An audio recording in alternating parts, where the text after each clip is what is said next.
الله الرحمن الرحيم. الحمد لله صحيح ونستغفره ونعوذ بالله من شرور انفسنا ومن سيئات اعمالنا ونشهد ان لا اله الا الله وحده لا شريك له واشهد ان سيدنا مولانا محمدا عبده ورسوله صلى الله عليه وعلى اله واصحابه وسلم تسليما كثيرا اما بعد فقد قال الله تبارك وتعالى في كلامه المجيد والفرقان الحميد. اعوذ بالله من الشيطان الرجيم. بسم الله الرحمن الرحيم. والفجر وليال عشر والشفع والوتر والليل اذا يسر هل في ذلك قسم لذي حجر. وقال تبارك وتعالى في مقام آخر قل إن صلاتي ونسكي ومحياي ومماتي لله رب العالمين. صدق الله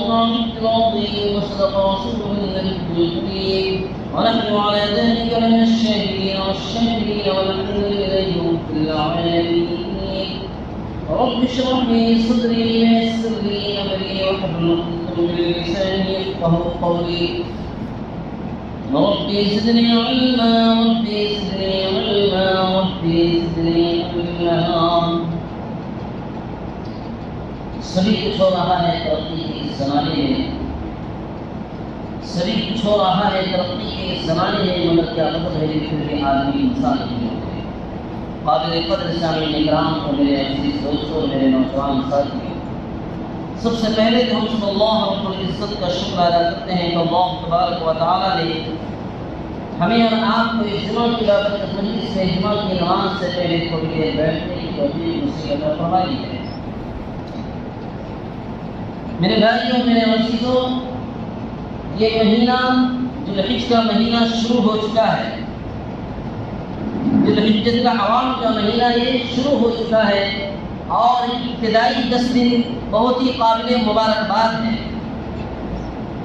اللہ نے سورۃ الفجر میں قسم کھا کر کے ارشاد فرمایا ہے کہ اس مہینے کے لیے، ذوالحجہ کے مہینے کے لیے اللہ نے قسم کھا کر کے اس کی حرمت کو بیان فرمایا ہے، اس کی تقدس کو بیان فرمایا ہے. اور اللہ نے فرمایا ہے والفجر ولیال عشر، قسم ہے فجر کی اور قسم ہے 10 راتوں کی، قسم ہے فجر کی اور قسم ہے 10 راتوں کی. بظاہر یہ سلسلہ تو عبادت کا یہ سلسلہ رمضان المبارک سے شروع ہوتا ہے. بظاہر یہ سلسلہ عبادت کا رمضان المبارک سے شروع ہوتا ہے. رمضان المبارک سے لے کر کے عید الفطر اور عید الفطر کے بعد پھر حج کے مہینے شروع ہو جاتے ہیں. جیسے رمضان المبارک کا چاند لکھا تراویح کی عبادت اور رمضان کی عبادت اور روزوں کی عبادت جیسی تکمیل ہوتی ہے، اس کے اگلے ہی دن سے پہلی شوال سے حج کے مہینے شروع ہو جاتے ہیں. اور جب ٹیکنالوجی عام نہیں تھی اور جب اتنی فراوانی نہیں تھی تو حج میں جانے کے لیے لوگوں کو دو مہینے ڈھائی مہینے درکار ہوتے تھے. 2 مہینے ڈھائی مہینے درکار ہوتے تھے اور پانی کے جہازوں سے سفر کرتے ہوئے، سمندری سفر کرتے ہوئے لوگ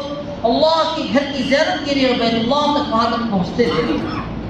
2-2 مہینے میں. اسی لیے پہلی شوال سے لے کر کے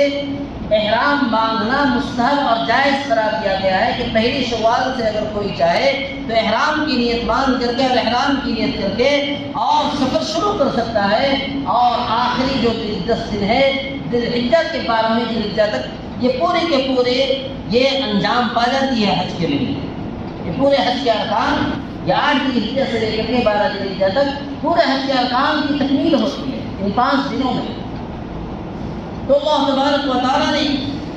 ان ایام میں یہ عبادتیں رکھی ہے، خاص عبادت حج کی عبادت یہ انہی دنوں میں ادا کی جا سکتی ہے. قربانی کی عبادت انہی دنوں میں ادا کی جا سکتی ہے. اس کے علاوہ اور دنوں میں کوئی اور عبادت کرنا چاہے تو عبادت کر سکتا ہے. مثلا فرض نماز ہے، فرض نماز کے علاوہ کوئی شخص چاہے کہ ہم نفلی نماز ادا کرنا چاہے تو دن رات وہ نفلی نماز ادا کر سکتا ہے. فرض صدقہ کے علاوہ، زکوٰۃ کے علاوہ اگر کوئی چاہے ہم نفلی صدقات دیں تو نفلی صدقات ادا کر سکتا ہے، لیکن قربانی کی عبادت ایسی عبادت ہے انہی دنوں میں جو ابھی ذی الحجہ کی چاند جو دکھا ہے اور 10، 11، 12 ذی الحجہ میں جو قربانی کی عبادت ادا کی جائے گی، ان دنوں کے علاوہ کوئی اور عبادت وہ عبادت انجام نہیں دی جا سکتی۔ ایسی حج کی عبادت ہے کہ حج کی عبادت جو 5 دنوں میں ادا کی جاتی ہے، ان دنوں کے علاوہ اگر آپ سال بھر پورے کے پورے 359 360 دن اگر آپ رمی جمرات کرنا چاہو یا وقوف عرفہ کرنا چاہو تو آپ نہیں ادا کر سکتے ہو، سال بھر آپ کھڑے رہ جاؤ، کوئی عبادت کا ثواب نہیں لکھا جائے گا۔ اللہ نے انہی دنوں میں خاص مشروع فرمایا ہے، اللہ نے انہی دنوں میں خاص مشروع عبادتوں کو مشروع فرمایا ہے شریعت میں۔ اور ابتدائی جو 10 دن ہے، یہاں تک کہ علماء کرام نے کتابوں میں لکھا ہے کہ رمضان المبارک کے بعد یہ 10 دن بہت ہی قابل مبارکباد ہیں، اور 10 دن بہت ہی معزز اور مقدس مہینے کے 10 دن یہ ابتدائی 10 ذی الحجہ، 1 ذی الحجہ سے لے کر کے 10ویں ذی الحجہ تک بہت ہی قابل مبارکباد اور بہت ہی مقدس اور معزز اور محترم ہے۔ اگر کوئی شخص ایک روزہ رکھتا ہے ان دنوں میں، ایک روزہ، ایک روزے کا ثواب اللہ تبارک و تعالیٰ 1 سال کے روزوں کے برابر ثواب اللہ تعالیٰ، 1 سال کے روزوں کے برابر اللہ تبارک و تعالیٰ ثواب عطا فرماتا ہے، ایک روزے کا ثواب۔ اگر کوئی شخص کوئی اس رات میں عبادت کرتا ہے، ان 10 دنوں میں کوئی بھی عبادت کرتا ہے، اس کی عبادت کا ثواب اللہ تبارک و تعالیٰ لیلۃ القدر کے برابر، شب قدر کے برابر اللہ تبارک و تعالیٰ ثواب عطا فرمائے۔ اللہ تبارک و تعالیٰ کی فضیلت عطا فرمائی ہے کہ ایک رات کی عبادت لیلۃ القدر کی عبادت کے برابر ثواب اللہ عطا فرمائے گا۔ اور ہمارے لیے تو بہت ہی آسان ہے، عشاء کی نماز باجماعت ادا کر لے انسان، مومن بندہ عشاء کی نماز باجماعت ادا کر لے اور فجر کی نماز باجماعت ادا کر لے، پوری رات کی عبادت کا ثواب لکھا جائے گا۔ 2 نمازوں یہ بھاری پڑتی ہے منافقوں پر، فجر کی نماز اور عشاء کی نماز یہ منافقوں پہ بھاری پڑتی ہے، مومنوں پہ بھاری نہیں پڑتی ہے۔ مومن جو بندے ہوتے ہیں، اللہ کی مان کر کے جو چلنے والے ہوتے ہیں، مسلم اور مومن میں تو یہی فرق ہے۔ مسلم وہ ہے جو صرف اللہ کو مانتا ہے، مسلم وہ ہے جو صرف اللہ کو مانتا ہے، اور مومن وہ ہے جو اللہ کی تمام اطاعت گزاری کو اور اللہ کی تمام باتوں کو مانتا ہے، اللہ اس کے رسول کی تمام باتوں کی اقتدا کرتا ہے اور تمام باتوں کی اطاعت اور پیروی میں لگا ہوا رہتا ہے، وہ شخص مومن ہوتا ہے۔ اسی لیے اللہ تبارک تعالیٰ نے اللہ کی رحمت تو بہانے ڈھونڈتی ہے، اللہ کی رحمت تو بہانے ڈھونڈتی ہے ان دنوں میں۔ اسی لیے ان دنوں میں خاص طور سے یہ نفلی روزہ رکھنے کا اہتمام کرنا اور عبادات کا اہتمام کرنا، یہ مومن بندوں کا خاص شیوا ہوتا ہے اور خاص کام ہوتا ہے۔ اور ایک تیسرا حکم جو یہ کیا جاتا ہے، ایک حکم یہ بھی ملتا ہے کہ ان دنوں میں جب ذی الحجہ کا چاند دیکھ لے انسان، جب ذی الحجہ کا چاند دیکھ لے مومن بندہ، ایک مسلم بندہ، تو اس کے لیے بہتر اور مستحب عمل یہ ہے کہ بال اور ناخن نہ کاٹے، بال اور ناخن نہ کاٹنا یہ مستحب عمل ہے، مستحب عمل ہے، کوئی ناجائز نہیں، اگر کوئی کاٹ لے بھی تو کوئی حرج نہیں، لیکن مستحب عمل اس وجہ سے قرار دیا گیا ہے جیسے حاجی حج میں گیا ہے، حاجی حج میں گیا ہے تو احرام ایسی چیز ہے کہ احرام باندھنے کے بعد کچھ جائز چیزیں ناجائز ہو جاتی ہیں، احرام باندھنے کی وجہ سے کچھ جائز چیزیں ناجائز ہو جاتی ہیں، جیسے خوشبو لگانا احرام سے پہلے ہمارے لیے جائز ہے، محرم اب احرام کی حالت میں خوشبو نہیں لگا سکتا ہے، اسی طریقے سے وہ سلا ہوا کپڑا نہیں پہن سکتا ہے، وہ اپنے چہرے کو نہیں ڈھانپ سکتا ہے، وہ بال اور ناخن نہیں تراش سکتا ہے، بال اور ناخن نہیں کٹوا سکتا ہے۔ احرام کی حالت میں اگر کوئی شخص اگر ایسا کر لیتا ہے، بھول چوک سے بھی اگر اس کے چہرے ڈھانپ لیے یا سلا ہوا کپڑا پہن لیا یا احرام کی حالت میں خوشبو استعمال کر دیا تو اس میں دم دینا واجب ہو جاتا ہے۔ دم کی شکلیں ہیں کہ بکرے کی شکل میں یا پھر مینڈھے کی شکل میں یا پھر بھیڑ کی شکل میں، اس طریقے سے دم دینا، صدقے کرنا، یہ دم دینا واجب ہو جاتا ہے۔ اسی لیے ہمارے حضرت ڈاکٹر عبدالحی قدس اللہ سرہ بہت بڑے اللہ والے گزرے ہیں، وہ فرمایا کرتے تھے اپنے مقصودات میں، وہ فرمایا کرتے ہیں کہ اس وجہ سے ہمیں مشابہت اختیار کرنا ہے کہ حاجی بھی ان چیزوں سے پرہیز کر رہا ہے، حاجی بھی بال اور ناخن کاٹنے سے، ہم بھی اسی وجہ سے پرہیز کر رہے ہیں، ہم بھی اسی وجہ سے بچ رہے ہیں، ان کی تھوڑی سی مشابہت ہماری ہو جائے، ان کے ساتھ تھوڑی سی مشابہت، تھوڑی سی تشابہ ہو جائے اور تھوڑی سی مشابہت ہو جائے گی، اس وجہ سے وہ جو رحمتیں ان پہ برس رہی ہے، جو رحمتیں ان پر ہو رہی ہے، تھوڑی سی مشابہت کرنے کی وجہ سے، تھوڑی سی ان کے ساتھ لو لگانے کی وجہ سے اللہ کی رحمت ہمارے اوپر بھی ہو جائے، اللہ کی رحمت ہمارے اوپر بھی ان کی بدولت ہو جائے، کیونکہ ابھی فرزندان توحید لاکھوں لاکھ روزانہ وہاں پہنچ رہے ہیں، لاکھوں لاکھ اللہ کی گھر کی زیارت کے لیے، بیت اللہ شریف کی زیارت کے لیے، اور مدینہ المنورہ اور گنبد خضرا کی زیارت کے لیے، اور گنبد خضرا پہ سلام بھیجنے کے لیے وہاں پہ فرزندان توحید ایسی مقناطیس لگی ہوئی ہے، ایسی مقناطیس، ایسا کہ پوری دنیا سے فرزندان توحید کھینچے ہوئے چلے جاتے ہیں وہاں پر، پوری دنیا سے لاکھوں لاکھ کا مجمع، 50 لاکھ کا مجمع وہاں پہ ہوتا ہے، اور اللہ کی عبادت میں لوگ شامل ہوتے ہیں اور اللہ کی عبادت کو انجام دیتے ہیں، اللہ کی عبادت کو، طواف جیسی عبادت، مقام ابراہیم پہ نماز پڑھنے جیسی عبادت، پھر حج کے ایام میں مزدلفہ میں وقوف کرنا، منی میں رمی جمرات کرنا اور عرفہ میں وقوف کرنا، یہ سب کے سب عبادتیں وہاں پہ وہاں پہ انجام دی جاتی ہیں۔ یہ ذوالحجہ کے ایک خاص ایام ہے، ذوالحجہ کے یہ خاص ایام ہیں، 10 دنوں میں اور 12 دنوں میں پورے کے پورے قربانی اور حج کے ایام یہ گنے جاتے ہیں، اور قربانی اور حج کے دنوں میں حضرت ابراہیم علیہ السلام نے قربانی سے ہمیں یہ سبق ہی دیا ہے، قربانی یہ قربان سے مشتق ہے، قربان سے نکلا ہے، یعنی تقرب الی اللہ، اللہ کی طرف قربت حاصل کرنے کا، اللہ کی طرف لوگ قربت حاصل کریں قربانی کر کے،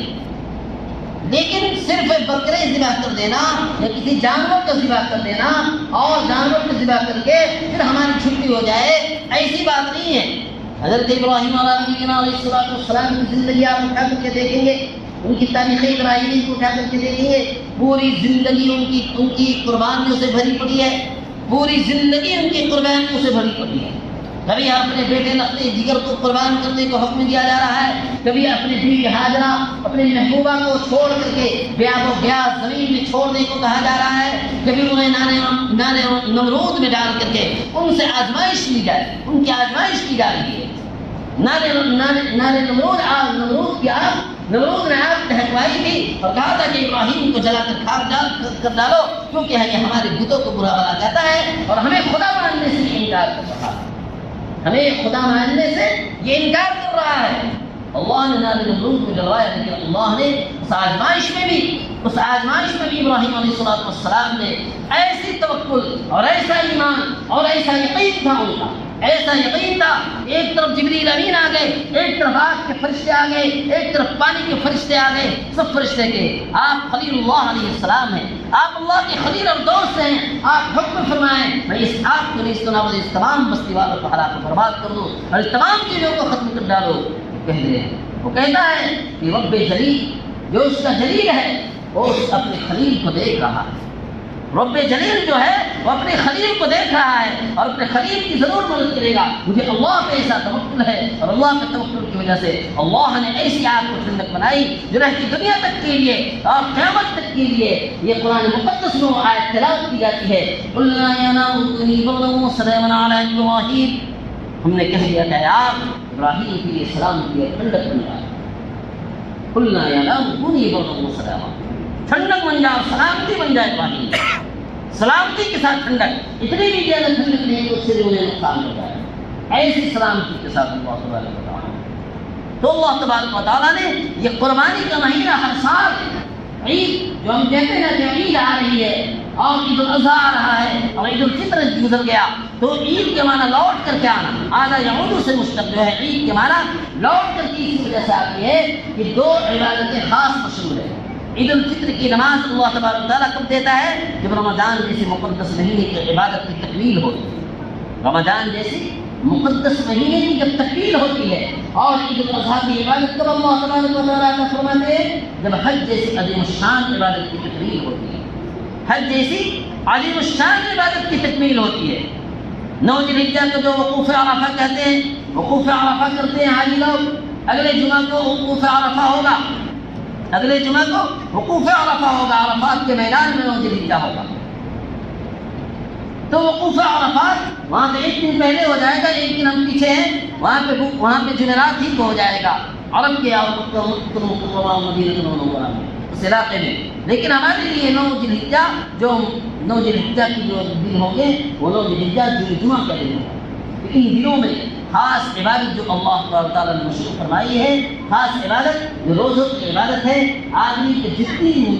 بشاشت ہو، 1 2 3 4 5 6 7 8 9 تک 9 ذی الحجہ تک جتنی بشاشت ہو انسان کو روزہ رکھنا چاہیے. ایک روزے کا ثواب 1 سال کے روزوں کے برابر اللہ تعالیٰ. اور خاص کر کے جو وقوف عرفہ کا دن عرفہ کا روزہ رکھیں گے 1 سال کے روزوں کا ثواب تو ہے ہی ہے، اس کے اگلے پچھلے 1 سال کے گناہ اللہ تبارک تعالیٰ معاف فرما دیتے ہیں. اس مومن بندے کے اگلے پچھلے اللہ تبارک تعالیٰ پہلے کے اور بعد کے تمام گناہ معاف فرما دیتے ہیں. اتنی بڑی فضیلت والی ہے یہ دن اور رات دونوں فضیلت والی ہے. راتوں کی عبادت انسان کو زیادہ عبادت نہیں کر پائے، زیادہ انسان اگر عبادت نہیں کر پائے عشاء کی نماز باجماعت پڑھ دے اور کھانے پینے کے بعد اگر کسی 11 بجے 12 بجے کے اندر سو رہا ہو 2-4 رکعت تہجد کی نیت سے پڑھ کر کے سو جائے، 2-4 رکعت تہجد کی نیت سے پڑھ کر کے اللہ کا نام لے کر کے کل درود پڑھ کر کے سو جائے اور فجر کی نماز باجماعت پڑھ لے. اللہ تبارک و تعالیٰ پوری رات کا ثواب اور تہجد کا بھی ثواب اللہ عطا فرمائے گا. اللہ تبارک و تعالیٰ تہجد کا بھی ثواب اللہ عطا فرما دے گا اور پوری رات کی عبادت کا ثواب. اتنی آسانی اللہ تبارک و تعالیٰ عطا فرمائے. لیکن آج ہم نے اپنے نفس کو اتنا پار لیا، نفس کو اتنا ہم نے گرا لیا اور اتنی ایمان نیچے گر چکا ہے کہ ہماری نمازوں کی تکمیل ہی نہیں ہو پاتی ہے. ہمارے نفس کی چوچلے بازی اتنی بڑھ گئی ہے کہ ہمارے روزوں نفلی عبادات کو چھوڑ دو، فرائض جیسی عبادت کی ہم تکمیل نہیں کر پاتے ہیں. فرائض جیسی عبادت یہ افسوس کی بات ہے. اس لیے فرائض کی عبادت سب سے ضروری اور لازم ہے، کیونکہ ہمیں حالات کے اعتبار سے عمل نہیں کر رہا ہے کہ جدھر کا ہوا چلا ادھر کو ہم رخ موڑ لیے، جدھر کی ہوا چلی ادھر کا ہم رخ موڑ لیے. جب حالات اچھے ملے تو ہم نماز کے لیے آ گئے، جب جمعہ کا دن آیا تو ہم سر پہ ٹوپی رکھ کر کے کرتے پائجامے پہن کر کے اور عبادات کے لیے آ گئے، کرتے پائجامے پہن کر کے اور عطر لگا کر کے. اور جب غلط ماحول میں گئے تو غلط چیزوں کا ہم نے انجام دے دیا. آج دیکھ لیجیے ہمارے معاشرے میں جہالت کی وجہ سے قوالیاں عام ہوتی جا رہی ہیں. ہمارے علاقے میں پورے قوالیاں عام ہوتی جا رہی ہے اور قوالیوں میں ایسے مجرے گائے جاتے ہیں، ایسے شرکیہ الفاظ پکے جاتے ہیں کہ لوگ تو سب تو جاہل ہوتے ہیں. وہ تو عبادت سمجھ کر کے کرتا ہے، وہ تو کہتے ہیں کہ قوالی کرنا عبادت ہمارے لیے، وہ تو عبادت سمجھ کر کے کر رہے ہیں. لیکن ہم جیسے جو جماعتی ہیں، جو جماعت کے ٹھیکیدار ہم سب بنے بیٹھے ہیں اور ہم کہتے ہیں کہ ہم جماعت والے ہیں، جماعتی تھپا ہم سب لگائے ہوئے، ہم بھی اس میں شامل ہو جائے تو ہم میں ان جہالت والوں میں جاہلوں میں کیا فرق ہوگا؟ ایسے لوگ مست ہو جاتے ہیں، ایسے ناچ رہے ہوتے ہیں، ایسے شراب پی رہے ہوتے ہیں، ایسے ڈرگس کا استعمال کر رہے ہوتے ہیں، لگتا ہے کہ سب کچھ ان کے لیے مادرسات کی طرح حلال ہو چکا ہے. نوجوان تو ایسے رقص کر رہے تھے اور ایسے پیسے اڑا رہے تھے، ایسے پیسے لگتا ہے کہ وہ مجرا کرنے والا قوال صاحب لگتا ہے کہ وہ جنت کا سرٹیفکیٹ بانٹ رہا ہے، جنت کا سرٹیفکیٹ بانٹ رہا ہے اور جنت کا سرٹیفکیٹ دے رہا ہے اور نوجوان سرٹیفکیٹ لے کر کے لگ رہا ہے جنت میں دوڑ کر کے چلا جا رہا ہے. میرے دوستو یہ سب جہالت کی باتیں ہیں اور جہالت عام ہوتی جا رہی ہے اور خرافات عام ہوتی جا رہی ہے. اللہ کے رسول کو فرمان صحیح ثابت آ رہی ہے کہ اللہ کے رسول نے جو فرمایا تھا یصبح مؤمنا ویمسی کافرا، صبح کو مومن ہوگا تو شام کو کافر ہوگا. یبیع دینہ بعرض من الدنیا، کہ اپنے دین کو تھوڑی دنیا کی خاطر بیچ ڈالے گا، اپنی دین کو تھوڑی دنیا کی خاطر بیچ ڈالے گا. صبح کو کچھ اور تھا، شام کو اس مجلس میں گیا، تھوڑی سی مفاد ملی، تھوڑی سی لالچ ملی اور تھوڑی سی واہوائی ملی، تھوڑی سی عزت و شہرت مل رہی تھی، اپنی دنیا کا دین کا سودا کر رہے تھے. آج وہ صادق آ رہی ہے، آج وہ بات دکھائی دے رہا ہے، آج امت کے اندر یہ باتیں دکھائی دے رہی ہیں. آج 90% لوگ ایسے خرافات میں شامل ہوتے جا رہے ہیں اور 90% لوگ ایسے ایمان کے سودا کر بیٹھیں گے. تو دجال جب آئے گا، ایسے فطروں کو لے کر کے آئے گا کہ تھوڑی سی رقص و سرور میں لوگ تھوڑی سی رقص و سرور میں اپنے آپ کو نہیں روک پائے، اپنی ماں بہنوں کو بھی نہیں روک پائے، اپنے ماں بہنوں کو بھی نہیں روک پائے، اپنے نوجوان بچیوں کو بھی نہیں روک پائے، انہیں بھی شامل کر دیا، انہیں بھی لوگوں نے شامل کر دیا۔ جب دجال کا فتنہ آئے گا تو اس فتنے میں کیسے روک پائے گا انسان، اس فتنے سے کیسے روک پائے گا؟ تو ایسا لگتا ہے کہ پوری کی پوری یہ بھیڑ جو دکھائی دے رہی ہے، بائی برتھ جو مسلمان دکھائی دے رہا ہے، پیدائشی مسلمان جو دکھائی دے رہا ہے، پیدائشی مسلمان سب کو چھاڑ دیا جائے گا، منافقوں کے لسٹ میں شامل کر دیا جائے گا، دجال اپنی جنت میں شامل کر دے گا، دجال اپنی جنت میں شامل کر دے گا۔ ایسا لگتا ہے، ایسا لگ رہا ہے۔ اسی لیے چاہیے اپنے ایمان کو بنانے کی فکر کرنا، اپنے ایمان کو بچانے کی فکر کرنا۔ تھوڑی سی ماحول بدلتا ہے، انسان کے حالات بدل جاتے ہیں، انسان کے حالات بدل جاتے ہیں، انسان کے چال چلنے کا طریقہ بدل جاتا ہے، انسان کے بولنے کا طریقہ بدل جا رہا ہے۔ یہ آج ہماری امت مسلمہ کے حالات ہیں، امت مسلمہ کی یہ حالات ہو چکی ہے۔ اللہ تعالیٰ سے یہی دعا کرتی ہے، اللہ تبارک و تعالیٰ نے ہمیں یہ دین بہت ہی قیمتی دین دیا ہے، اس قیمتی دین کو اگر ہم محنت نہیں کریں گے، نہیں بچائیں گے، گھروں میں دین کو داخل نہیں کریں گے تو ہمارے فتنے تو ایسے آئیں گے نا جیسے دھاگا توڑ دو، تسبیح کے دھاگا کو توڑ دو، دانا پہ در پہ فٹافٹ گرنے لگتا ہے لگاتار، ایسے فتنے رونما ہونے جا رہے ہیں۔ ایسے فتنوں میں اپنی ایمان بچانے کی فکر کرنا، اپنے ایمان بچانے کی فکر کرنا، اپنی نئی نسلوں کو بچانے کی فکر کرنا، اپنے آنے والے بچوں کو بچانے کی فکر کرنا۔ اور بے پردگی تو عام ہوتی جا رہی ہے، بے پردگی تو ایسی عام ہوتی جا رہی ہے، لگتا ہے کہ انہیں مرنا ہی نہیں ہے، ہماری ماں بہنوں کو لگتا ہے مرنا ہی نہیں ہے، قبر میں جانا ہی نہیں ہے، ایسی بے پردگی عام ہوتی جا رہی ہے۔ اسی لیے اللہ تبارک و تعالیٰ سے یہ دعا کرتی ہے کہ یہ 10 دن یہ خاص دن ہیں، ان دنوں میں عبادت کو انجام دے اور نفلی روزے رکھنے کی بھی کوشش کرے، اور زیادہ سے زیادہ نفلی عبادات، فرائض تو چھوڑنا بالکل ہی کفر سے ملا دیتا ہے۔ ایک فرض کوئی چھوڑ دیتا ہے جمعہ کے بعد، اگر عصر چھوڑ دیا وہ کفر کے دروازے پہ داخل ہو گیا، وہ کفر کے کب وہ گر جائے گا کہیں نہیں جانتا، کب وہ کفر میں داخل ہو جائے گا کوئی نہیں جانتا، کفر تک پہنچ چکا ہے۔ بعض علماء نے کہا کہ اس کا سر قلم کر دینا واجب ہے، کوئی شخص اگر کوئی جاگوش کر کے چھوڑ دے رہا ہے اس کا سر قلم کر دو، اڑا دو اس کا سر کو، اس کے جینے کا حق نہیں ہے، اس کا جینے کا حق چھین لو، اتنی بڑی سخت وعید ہے۔ اس لیے ہمیں چاہیے کہ اللہ تبارک و تعالیٰ نے ہمیں یہ دین دیا ہے، اس دین کی ہم قدر کریں، اور اس دین کی قدر ہم گھر والوں کو بھی کرانے کی کوشش کریں، اور دین کی مجلس میں بیٹھے اور دین کی مجلس میں بیٹھ کر کے دین سیکھنے کی کوشش کریں۔ اللہ تبارک و تعالیٰ ان باتوں پر عمل کی توفیق نصیب عطا فرمائے۔ جو حضرات سنت نہیں پڑھے سنت سے فارغ ہو جائے، اور جو حضرات نیچے اوپر بھی زیادہ مشکل کیا ہے سبب درست